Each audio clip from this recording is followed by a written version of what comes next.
Cash में यानी underline में 1076 करोड़ रुपए की बाइंग है। इसके अगेंस्ट डीआईएस की सेलिंग कम थी, इसलिए हम कल पुल बैक देके गए। लेकिन आशीष, इस वीकली कॉन्ट्रैक्ट के जिसमें हम आज से ट्रेड करेंगे, that is third weekly contract, उसके लेवल्स क्या है?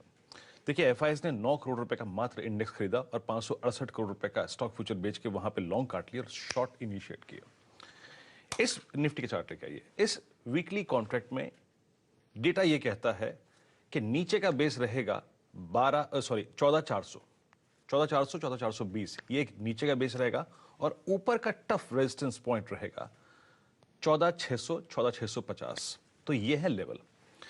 इस डेटा में एक हल्का सा हंट आशीष 14800 का भी है, क्योंकि सबसे बड़ा कॉल राइटर याद रखिएगा वो 14800 पे ही खड़ा है इस वीकली कॉन्ट्रैक्ट में। तो आपकी अप्रोच क्या होनी चाहिए? देखिए, बहुत कूद के खरीदने में, गैप अप्स को चेस करने में कोई फायदा नहीं है। बेस है आपका 390 और 440, 430।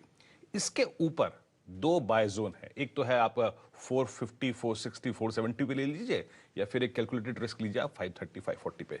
लेकिन आपका रिवॉर्ड 630, 640 और 650 तक खुला है।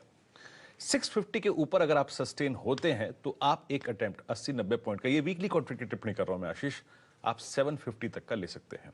तो आप इस तरीके से निफ्टी को अप्रोच करिए। और जिस प्रकार की बातें आप शुरू में कर रहे थे वो याद रखिएगा, उसको अगर मैं पैरेलली ड्रॉ करूं इंडिसेस पे, तो हमें अटेम्प्ट लॉन्ग के तब तक लेने हैं जब तक 410, 390 स्क्रीन पे विजिबल है।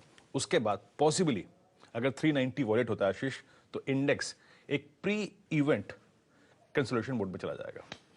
उसके बाद अगर आप निफ्टी बैंक को देखें, इस वीकली कॉन्ट्रैक्ट के मार्कर्स आशीष ये कहते हैं कि 32,000 पे स्ट्रॉन्ग पुट राइटर खड़ा है और 33,000 पे स्ट्रॉन्ग कॉल राइटर खड़ा है। 32,200, 32,332, 350 is a zone to pick longs और लिक्विडेट कीजिए। कहां पर?